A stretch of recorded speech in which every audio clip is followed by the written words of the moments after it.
Fractals, class 22. I just gave you a packet for class 22. The packet with all 5 days in it isn't ready yet, but you'll have it next class. All right, so fractals are geometric objects defined by a recursive process, and that is a process in which the same procedure is applied repeatedly in an infinite feedback loop. Okay, so the output at one step becomes the input at the next. We're going to start our study of fractals with an example called the Koch snowflake. And as we study this and other examples, we're going to develop some knowledge and vocabulary surrounding fractals in general. Excuse me? Are you here for class or what? All right, thanks.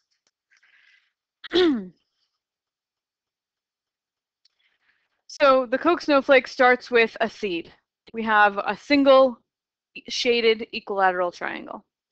So we call this the seed, and then to this seed, we're going to apply our process, which is to take every side of the existing fractal, divide it into thirds. So I break this into thirds, divide each side into 3 equal pieces, and on the middle third, build a new equilateral triangle. So another triangle where all 3 sides have this length. So it would look something like this. And we shade those in.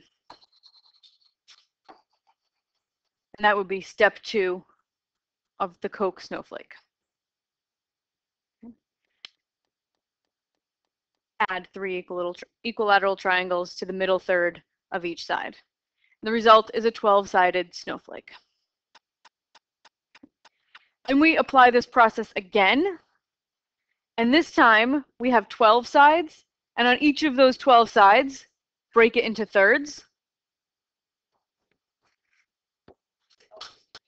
Always thirds, yep.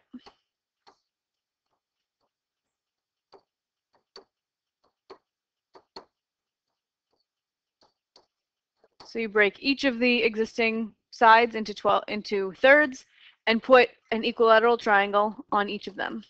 Build a new equilateral triangle.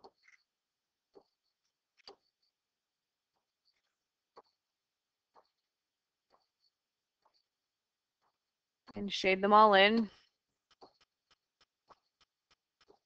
And you get this. We call this step 2 of the Koch snowflake. So the seed we call step 0, the 12-sided figure is step 1, this is step 2. Okay. And now we have a lot of sides. To get to step 3, you do the exact same thing. On every existing side, even the ones that are like concave and not sticky outy, but inny, you put a new equilateral triangle. So you're going to have little bitty triangles on every existing side.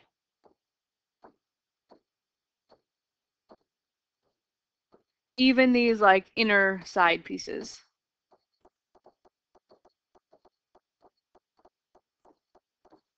So you just keep doing that. You go all the way around, add equilateral triangles on the middle third of every side.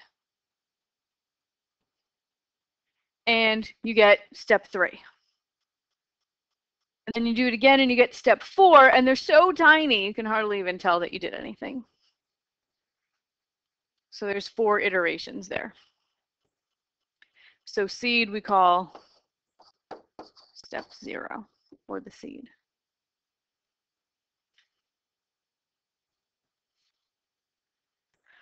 So at every step, we add equilateral triangles to the snowflake, but at some point, they're so tiny that it's hard to even see the changes.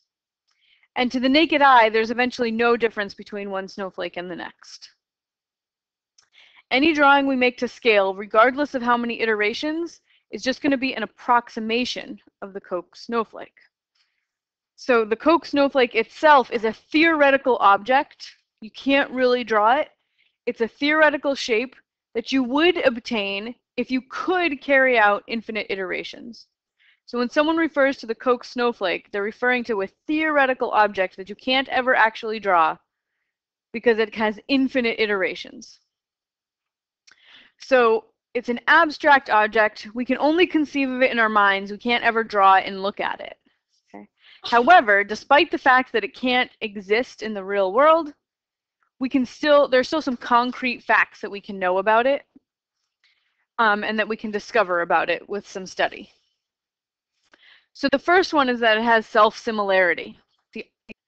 The object is similar to a part of itself, which is in turn similar to an even smaller part, and so on. Okay, so in other words, if you zoom in on a piece of the Koch snowflake, just take this piece and blow it up, it looks exactly like the original Koch snowflake. Zoom in on a little piece of that, blow it up, and it looks exactly like the original Koch snowflake. Okay, so I'm going to just show you a little video of zooming in on the Koch snowflake.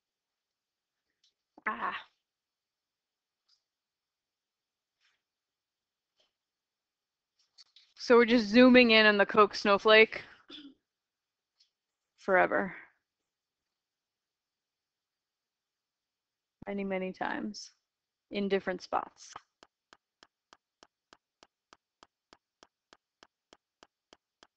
It can start to make you feel a little motion sick.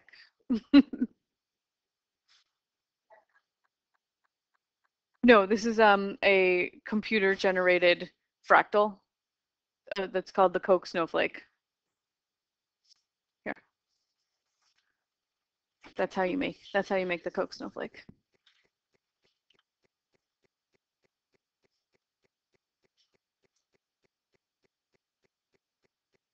So many fractals exhibit this property of self-similarity. In the case of the Koch snowflake, the one we're looking at right now, the self-similarity is infinite. You can zoom in forever because this is a theoretical object. You could zoom in forever and it'll have universal self-similarity, which means you can zoom in on any part of it and it'll look like the original. And exact, meaning it looks exactly like the original.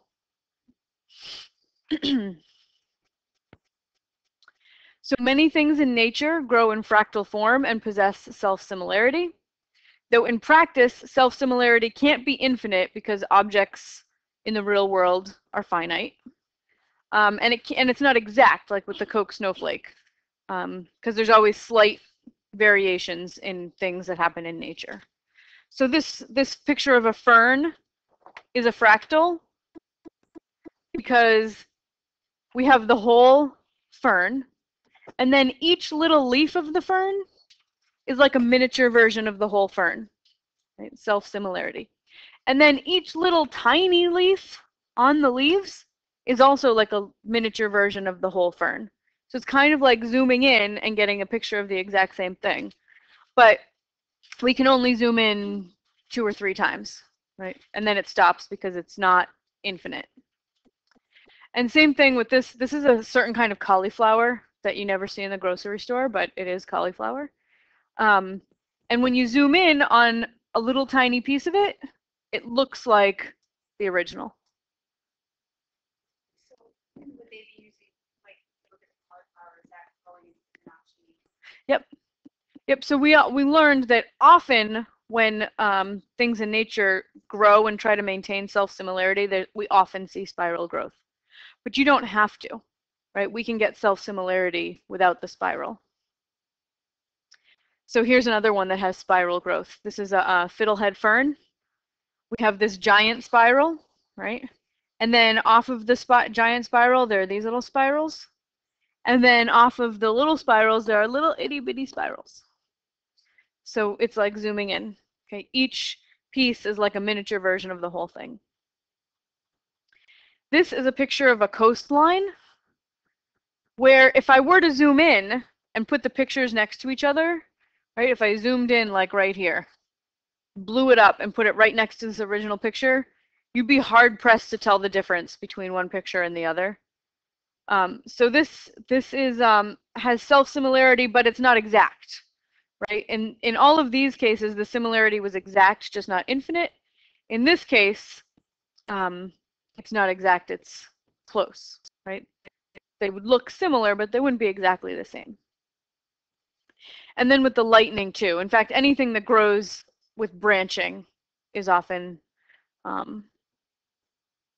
fractal-like. So we have the whole lightning bolt, right? the whole thing. And then each little branch is like a miniature lightning bolt.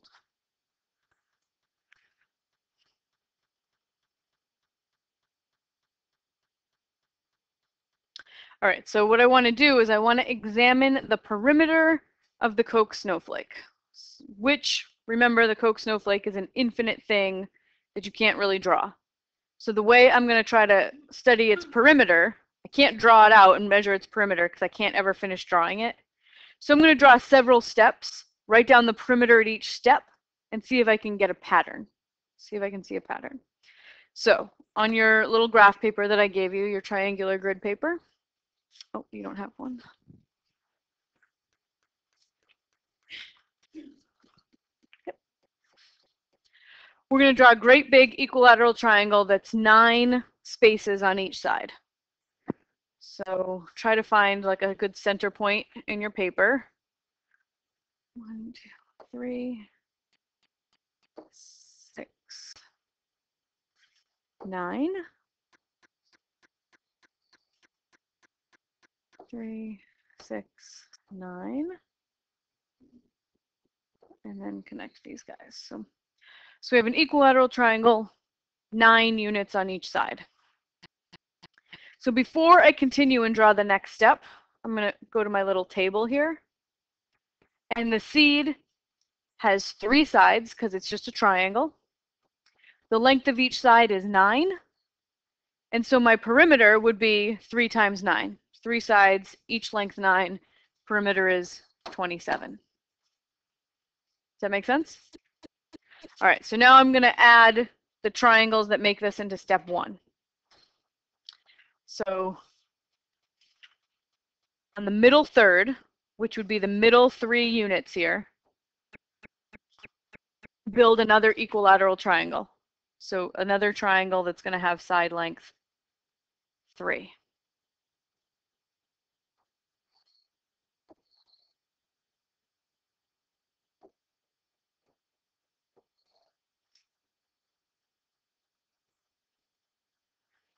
I'm just going to erase these lines here rather than shading everything in.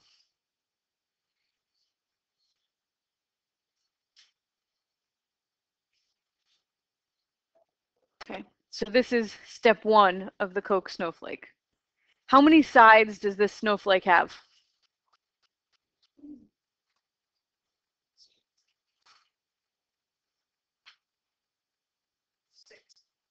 No, 12, right? 1, 2, 3, 4, 5, 6, 7, 8, 9, 10, 11, 12.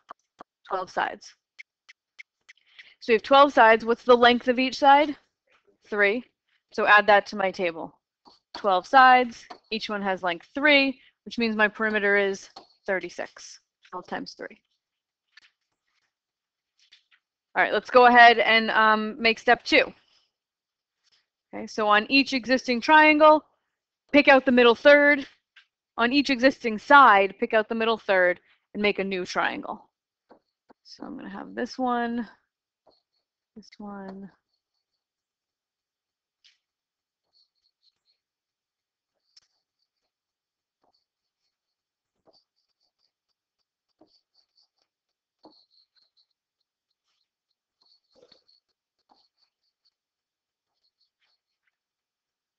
Okay, and then I'm just going to erase my existing sides. How do I make my eraser smaller?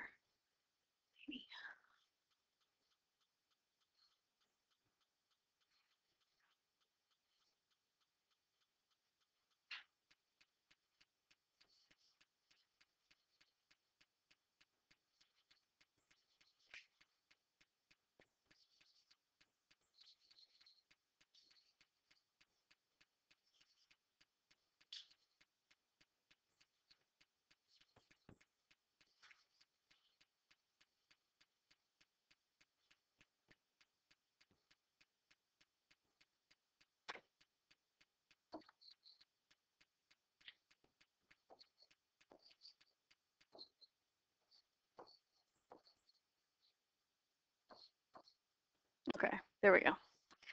So how many sides does this Koch snowflake have? Step 2.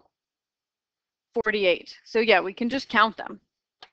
So we've got 1, 2, 3, 4, 5, 6, 7, 8, 9, 10, 11, 12, 13, 14, 15, 16, 17, 18, 19, 20, 21, 22, 23, 24.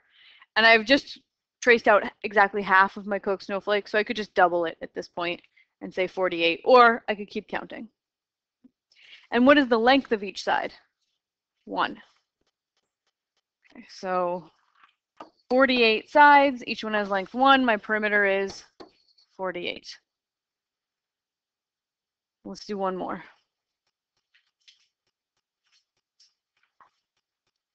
So the little triangles I'm going to add now on each middle third are going to be tiny, tiny.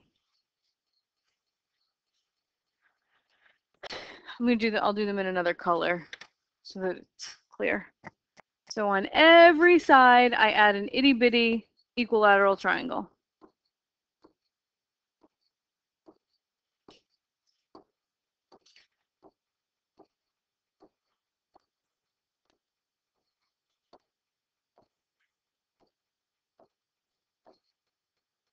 Get the idea?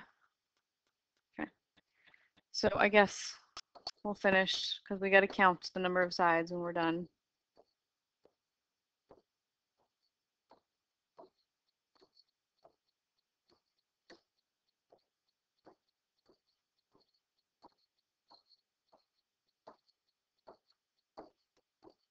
All right, there we go. Now, let's be a little methodical. Instead of counting the number of sides, which I could very well do if I needed to, think about what happened. Okay? Each side used to look like this, right? Just a straight line every side. And that was one side, right? And every single side, I cut out the middle third and went like that. So one side became how many sides? 4. So every single side went from one side to 4 sides. So I can multiply the previous number of sides by 4. So in the previous step, oops, I had 48. If I multiply that by 4, I get by 4. 40 times 4 is 160, and 8 times 4 is 32, so 192. Okay, sorry, I thought you said 92. Okay. What's the length of each side? A third. My previous ones used to be 1, and you take the middle third. So a third of the previous side is a third. 192 times a third is 64. So let's see if we can develop some patterns, because I really don't want to add any more itty bitty little triangles, right? They're getting too small to be of any use to us. So we just saw that the number of sides is always increasing by a factor of 4, just by the way that we're constructing it. Every side used to be one side, and it becomes 4 sides. So these are all times 4, times 4, times 4, times 4. So 192 times 4.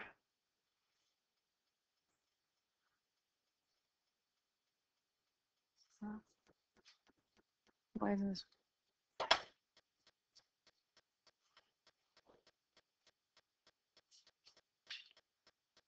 My calculator's not working.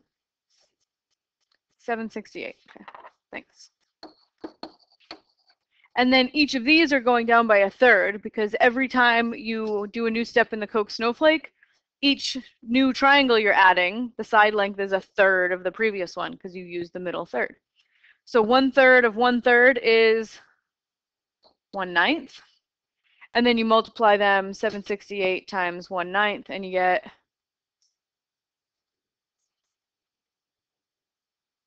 128.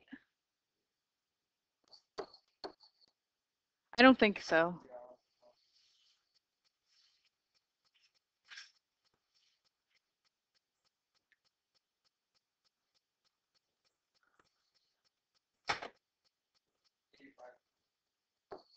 85 and a third. Good. All right, so let's see if we can come up with formulas. And then these are times a third, times a third, take a third of the previous one.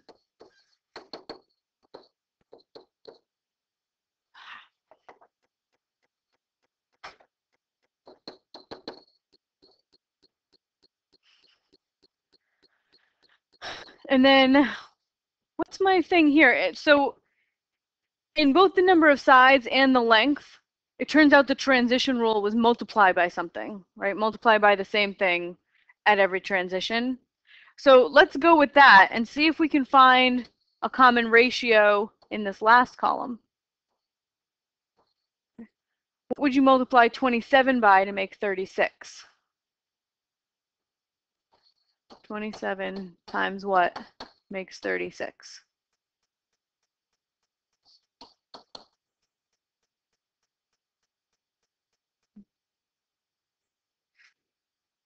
Yep, 1 1/3 or 4/3. You can just put it in your calculator. So this is times 4/3 times 4/3 times 4/3. So we have transition rules for all three columns: the number of sides on the snowflake, the length of each side, and the perimeter of the whole snowflake. So let's write recursive and explicit rules for each column. So my recursive rule for the number of sides, how would I figure it out?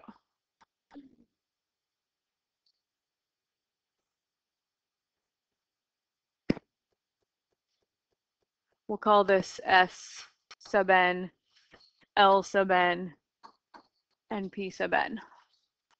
And these will be n.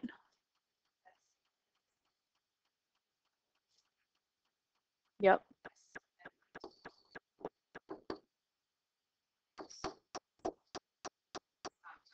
4, yeah. Good. So at n, you take the number of steps from the number of sides in the previous step, multiply times 4. And for the length of each side, L sub n minus 1 times 1/3. The length of the previous side times a third. And for perimeter, take the perimeter at the previous step, P sub n minus 1, and multiply by 4/3. And that 4/3 comes from the fact that you multiply by 4 and then by a third, and 4 times 1/3 is 4/3. All right, let's write an explicit rule.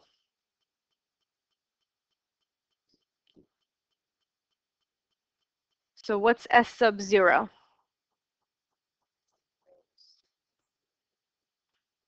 3. And then we're multiplying by 4 over and over again. So we would write 3 times 4 to the n. That's the explicit rule. Explicit. 3 times 4 to the n. Start with 3, multiply by 4 over and over again.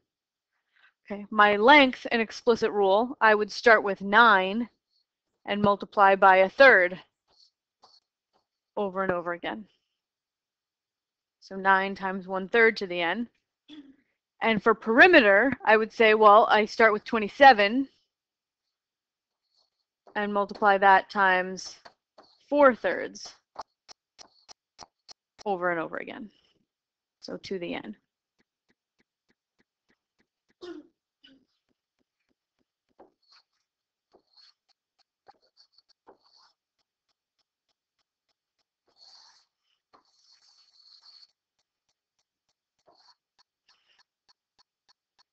So this is just an example of exponential growth. Right? Multiplying by the same thing over and over again is exponential, or a geometric sequence.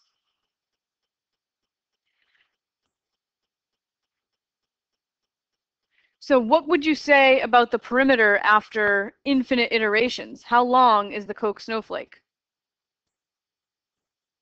Okay, if every time you increase a step, your perimeter increases by a factor of 1.33333. What's happening to the perimeter? It's growing. And it's going to grow without bound. It's just going to keep getting bigger and bigger and bigger.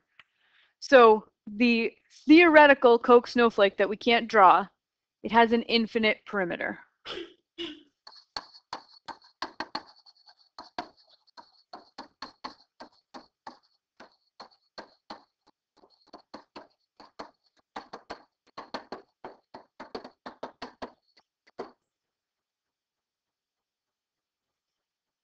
So this is a shape that has infinite perimeter.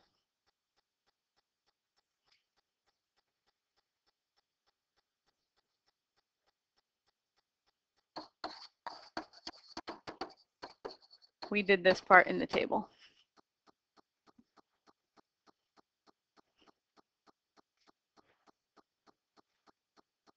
So maybe that's not surprising. What do you think? Is it surprising that this Koch snowflake, they can't ever really exist because you have to do iterations forever, that it has an infinite perimeter? No, I mean, it's, yeah. Is it surprising? No. Yeah, probably not, because this is an infinite object. You can't draw it. The nature of the object is that it's infinite, so it makes sense that its perimeter might be infinite. So I'm going to skip this one. Not that important. Okay. So are you surprised by your conclusions regarding the perimeter?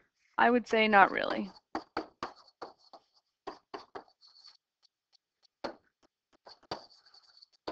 The snowflake itself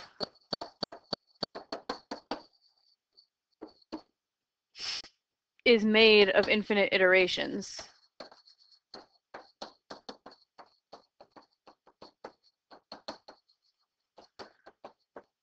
Right? Each iteration meaning each step. Okay, so it's made of an infinite number of steps. So it kind of makes sense that one of its attributes is that its perimeter is infinite.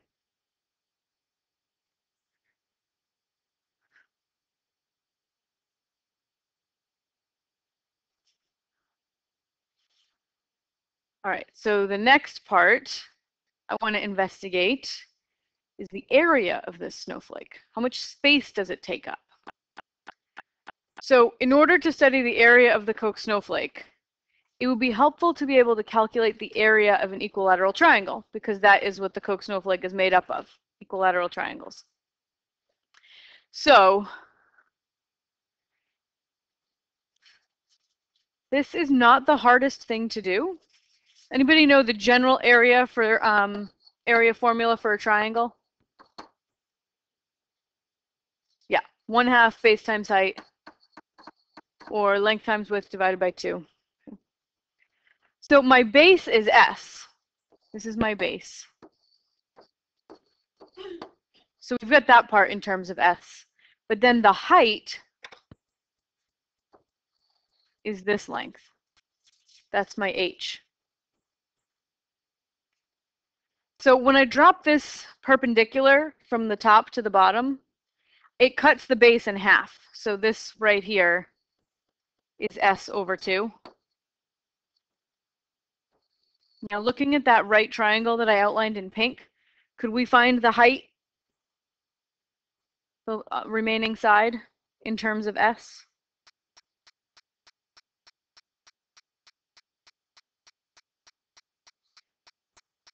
Anybody familiar with something called the Pythagorean theorem? In a right triangle, a squared plus b squared equals c squared.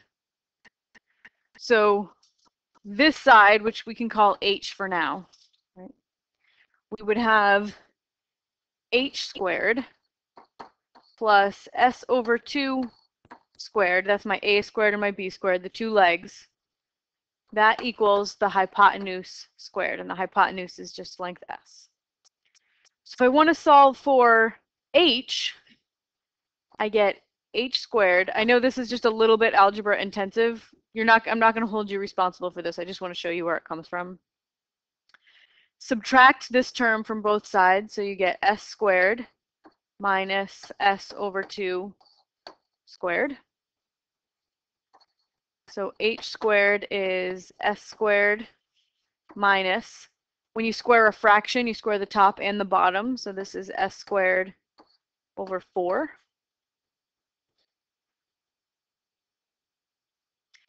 If I want to subtract two fractions, what do you need?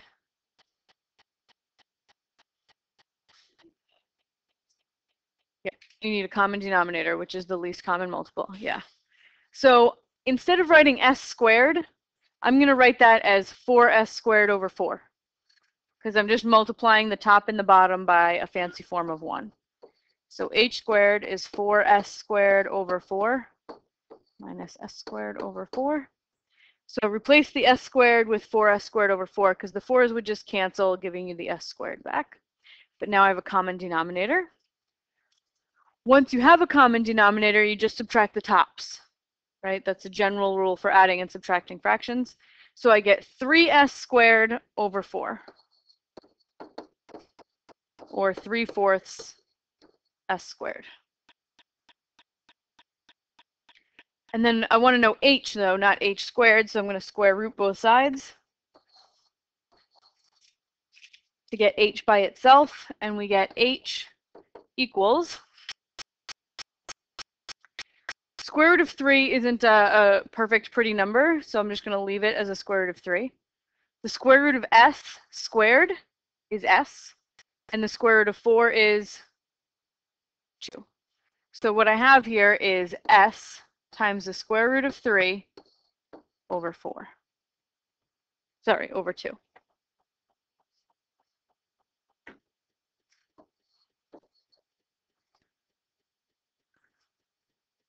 So when I go back to my picture, instead of putting an h here, I can put s times the square root of 3 over 2. And then I can use my typical formula for the area of a triangle. The area is going to be 1/2 times the base, which is s, times the height, which is s times the square root of 3 over 2. So I just replace the base with the s and the height with the s root 3 over 2. This I can rewrite as s over 1. Then I'm going to multiply all three fractions together. And when you multiply fractions, you multiply the tops and you multiply the bottoms. So my area ends up being 1 times s times square root 3 is s squared times the square root of 3. And 2 times 1 times 2 is 4. So this is how you find the area of an equilateral triangle if you know the length of the sides. So getting there, I'm not going to hold you responsible for deriving that formula like we just did, but you do have to be able to use this formula. So for example, I could say find the area of a triangle with sides of length 6. So we've got a triangle where all three sides have length 6.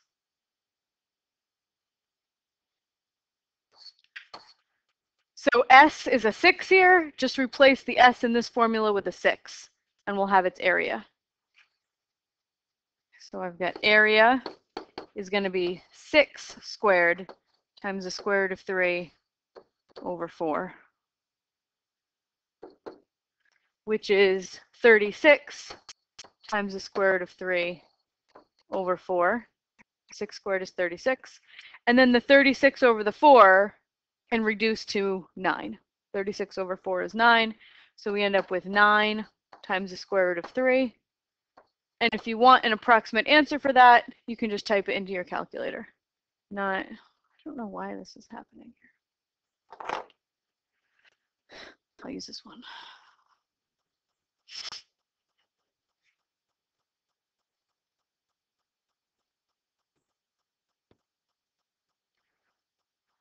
Okay, so I want 9 times the square root of 3, and I get 15.6 approximately if I round to 1 decimal point. 36 divided by 4, the 36 over 4 is 9.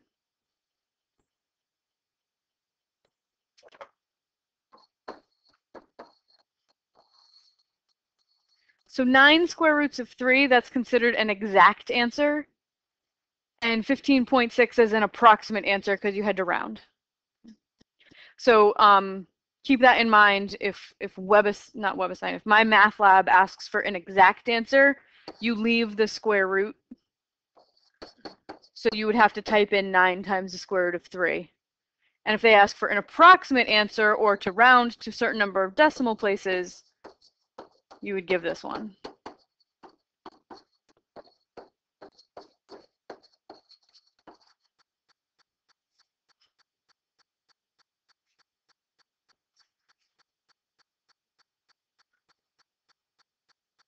Okay, make sense?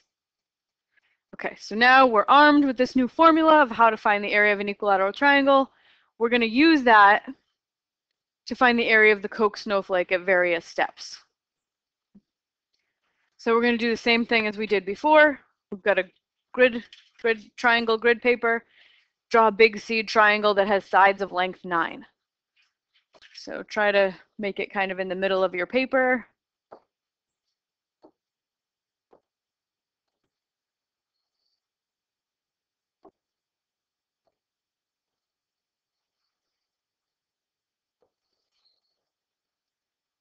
Okay, so this seed triangle,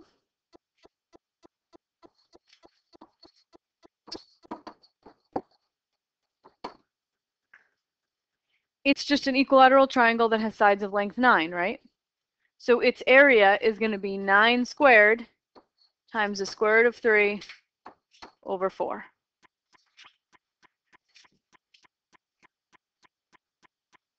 So 9 squared is 81 times the square root of 3 over 4. And I'm just going to get an approximate value here for my calculator. So I'm going to do 81 times the square root of 3. Take that number and divide by 4. And I get 35.07. So that area of the seed triangle is about 35.07.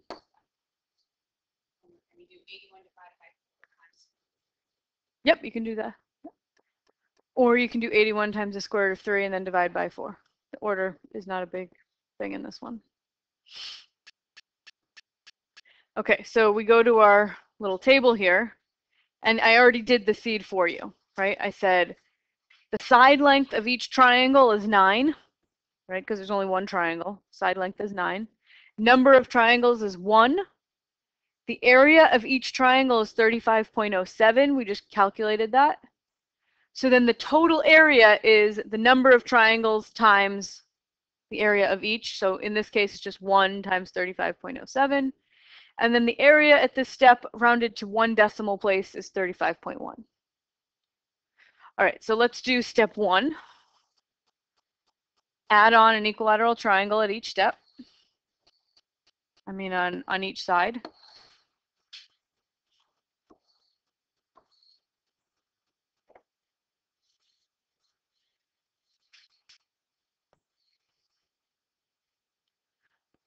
So I have all the area that I previously had, right? All that area is still part of my Koch snowflake. So that area all stays. And I added new area. I added some new area on. I added 3 new equilateral triangles. Oops. Oh, I didn't add. That one should be green.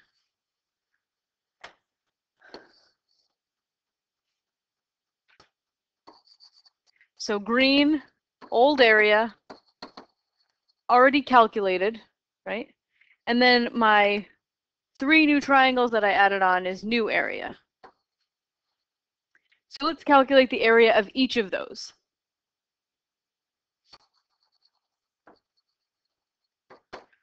Okay, so what is the side length of each of those little triangles? 3. So my new area is 3 squared times the square root of 3 over 4. Else, I should say each new area, each new triangle. 3 squared times the square root of 3 over 4. So that's 9 times the square root of 3 over 4. And I'm going to get an approximate value for that number in my calculator. So I could do 9 times the square root of 3 divided by 4. And I get 3.897.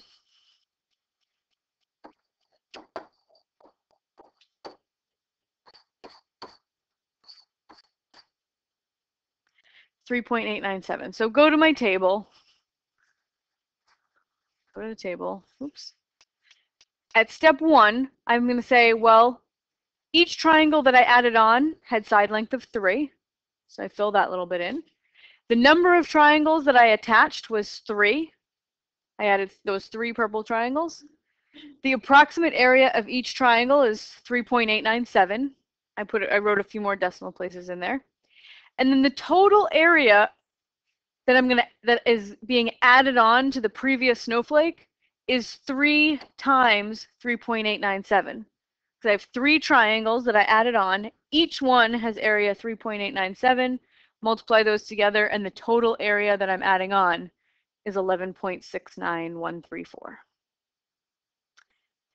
And then I say, well, that's the area added on. I have all the area from my previous step still. Add those two. Add those two to get this one.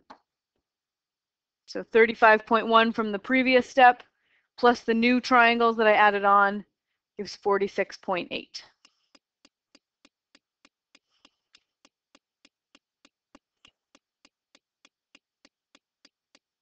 This process makes sense? Let's do one more together. And then I'm going to show you what I did in Excel. Okay, so we go back to our picture. My next step is going to have all the area from the previous step, and I'm going to add on some new area, a new triangle on each side.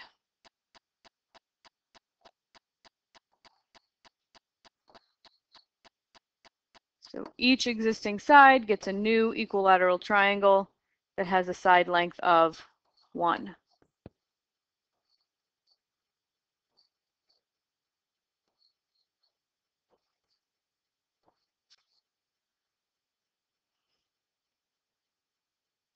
So I'm adding on these pink triangles.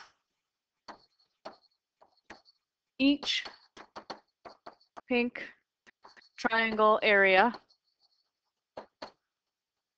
So each of the pink triangles that I glued on to my old snowflake, they have side length of 1. So their area will be 1 squared times the square root of 3 over 4.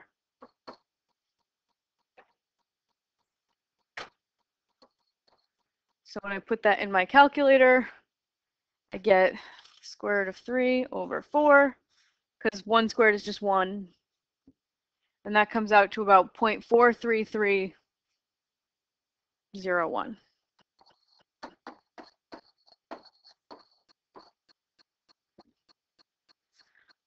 So each new triangle has a tiny area, 0.43301, but I added how many of them? 12. I added 12. Okay, so I go to my table and I say the side length of each triangle is 1. I added 12 of them. The area of each one is 0.43301. So multiply 12 times the area of each one, 5.19615. So that's my new area that I added on. I have to add that to my previous area of 46.8. And that ends up being like 51.0.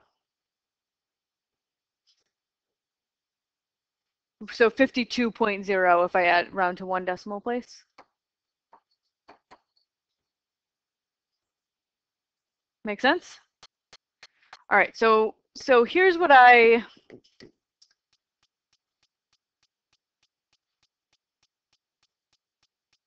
this is kind of an arduous process, right? So after doing 3, the seed plus 2 steps, you go, oh, I don't want to do this again. So we try to discover a pattern. So I said, well, the side length of each of the attached triangles, I know that those are changing by multiplying by a third. And the number of attached triangles changes by multiplying by 4, right? Except for the seed to step 1. It's always going to be times 4. Times 4, because the number of triangles you attach is the number of sides that exist in the current one. And we saw in the perimeter that the number of sides increases by a factor of 4. So I've got patterns for the first 2 columns. I know that this third column is column 1 times column 2. I'm sorry, no, this third column is s squared radical 3 over 4. And s is the first column. And then this one is column 2 times column 3. And then this, you add the previous step from the last column. So this is something that would be easily implemented in Excel, right, by programming Excel. So that's what I did.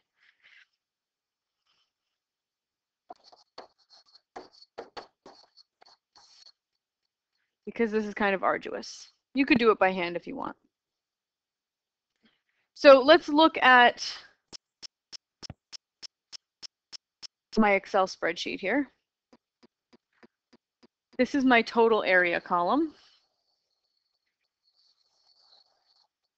And I did 22 iterations. What do you notice about the area as we do more and more iterations? Yeah, so it's increasing, right? So it starts with 35, then goes 46, 51, 54, 55. It's getting bigger, which makes sense because I'm adding area at each step. I add on a bunch of new triangles. So it's increasing, but it's increasing by a smaller and smaller amount at every step. My first step, I had a big jump of like 11. Then I only jumped by 5, and then by 3, and then by 1, and then by less than 1, and then by 2/10, and then by less than a tenth, right? So the jump size, the amount that I increase the area by, is getting smaller and smaller and smaller. And eventually, they're all like 56.11844. So it's kind of might remind you of the Fibonacci numbers, how eventually they all approached a certain number. So it turns out that the area doesn't grow without bound, right? The area is not infinite. So what can you say with the area of the actual Koch snowflake after infinite iterations? It is finite. It doesn't grow without bound as you keep adding steps.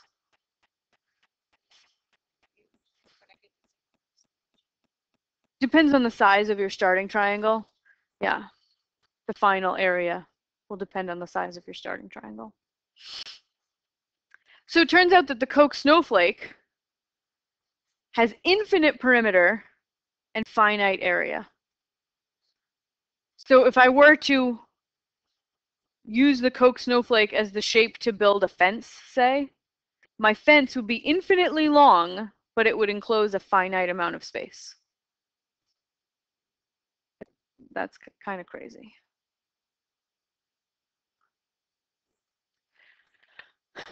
So here's the other crazy thing. if we calculate the ratio of the area of the snowflake at any given step to the area of the seed. So let's say area at step 11 to the area at step 0, right? That's in my spreadsheet. Step 11 to step 0, I get 1.599964. 1.599964. And it turns out, once you go far out enough in the list, this ratio is the same, no matter what size seed triangle you start with. So I calculated this in an Excel spreadsheet so that I would have no rounding error. And after, the 18th or so step, every triangle, when you divide by the area of the seed triangle, gives you 1.6. Exactly, 1.6. So you might be tempted to think that that has something to do with the golden ratio, but it's not, because it's exactly 1.6, not 1.61803.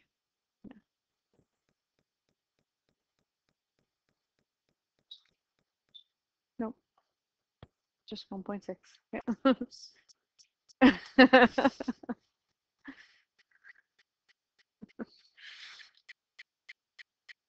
So this is a way that we can calculate the final perimeter. If you know the seed triangle, okay, if you know the area of the seed and you want to know the area of the infinite Koch snowflake that we can't even draw, we can calculate its area, because I know that the area final, which I can't ever actually put down on paper, I know that the final area divided by the area of my seed equals 1.6. So in the case where the area of my seed was, what was the area of my seed in this case? 35.1 approximately. So the area of my final Koch snowflake is going to be 1.6 times 35.1. Just multiplied both sides of the equation by the area of the seed. And I wrote approximately because 35.1 was an approximate value that I rounded.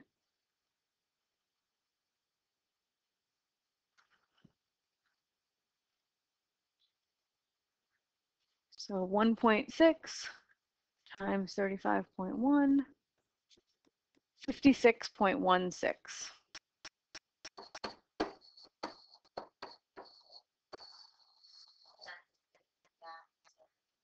Yeah. So despite the fact that we can't draw it, which means you can't possibly measure it, we know what its area is.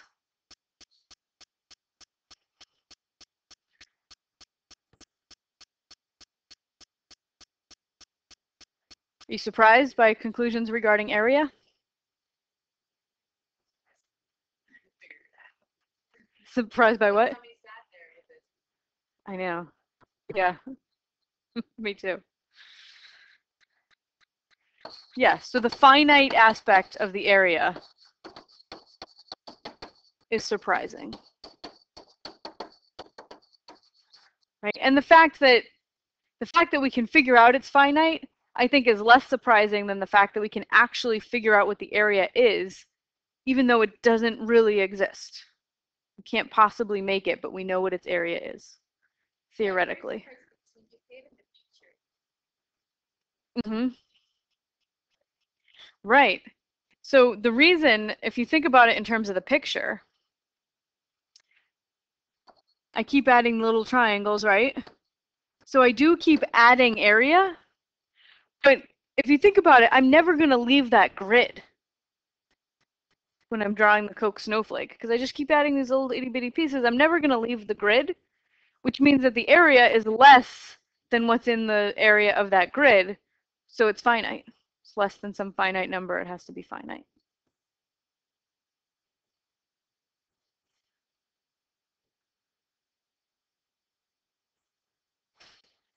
Okay, so let's calculate the area of the final Koch snowflake, the theoretical Koch snowflake, if we begin with a seed triangle of length 1 this time, instead of 9. So the area of my seed is going to be 1 squared times the square root of 3 over 4. And that's going to be approximately, yeah, 0.43301. 0.43, yeah. 0.43301. And then we know that the final Koch snowflake, area final, is the area of the seed times 1.6.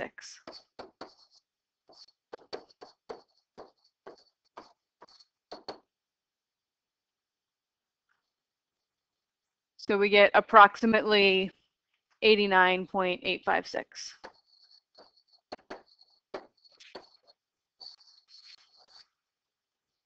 I should write approximately here because I rounded.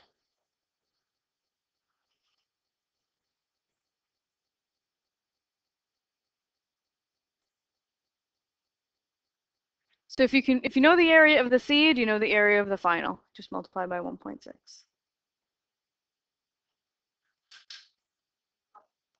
Sorry.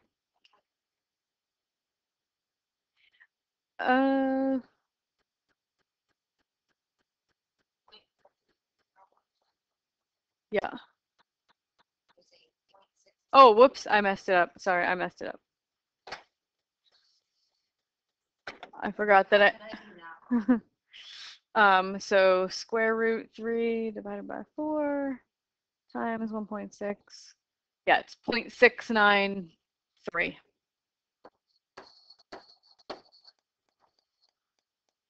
Thank you.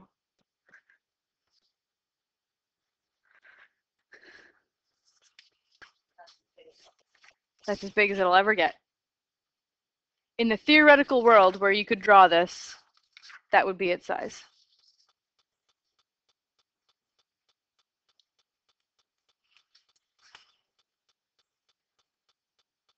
So that finishes the lecture. I did skip over some stuff when dealing with perimeter. So if we can just, because I wanted to make sure we got through. So let's just quickly go back here and say, if I want, question 9 was find a recursive and an explicit formula for the perimeter at step n, but this time we're going to have a seed triangle of length 1. So my seed, it looks like this.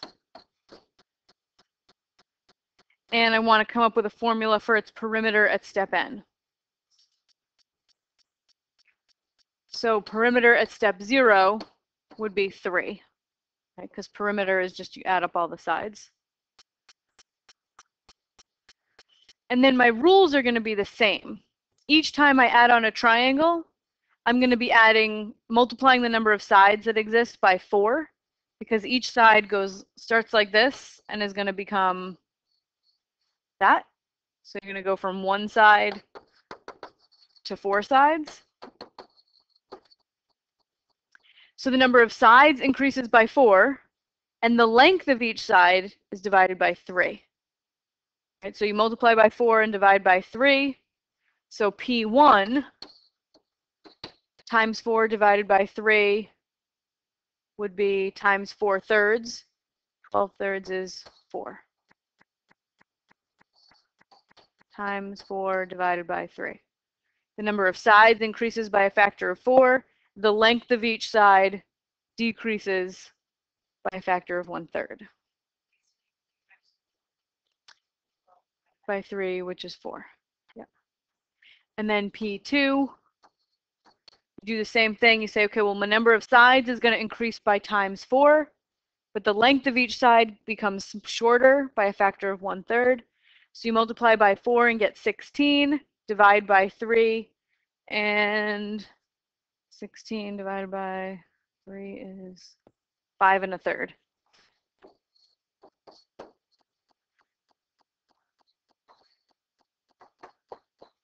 So my transition rule for perimeter is the same as it was for the seed triangle that has length 9. It's still times 4/3 at each transition.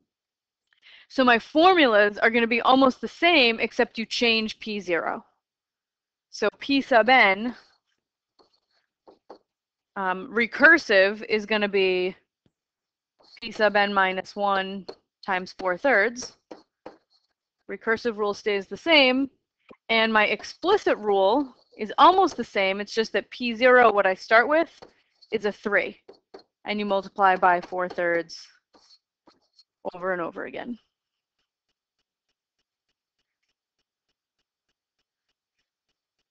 So you can write recursive and explicit rules for differing seed triangles. The only thing that changes is this P0. The transition rule is always times 4/3. So if I want the perimeter of the 10th step of the Koch snowflake, if we started with a seed of side length 1, well, I have an explicit formula for that. Right? P sub n is 3 times 4/3 to the n. So that's the explicit formula if you start with a seed triangle of side length 1. So if I want the 10th step, I'm just going to calculate P sub 10, which is 3 times 4/3 to the 10th. And just have my calculator do that. So, yep. So, yeah, the order of operations says do what's in parentheses first, right? So I'm going to do 4 divided by 3. Then you raise to the exponent before the multiplication, so you do 2 to the 10th. Then you multiply times 3. So we get 53.27.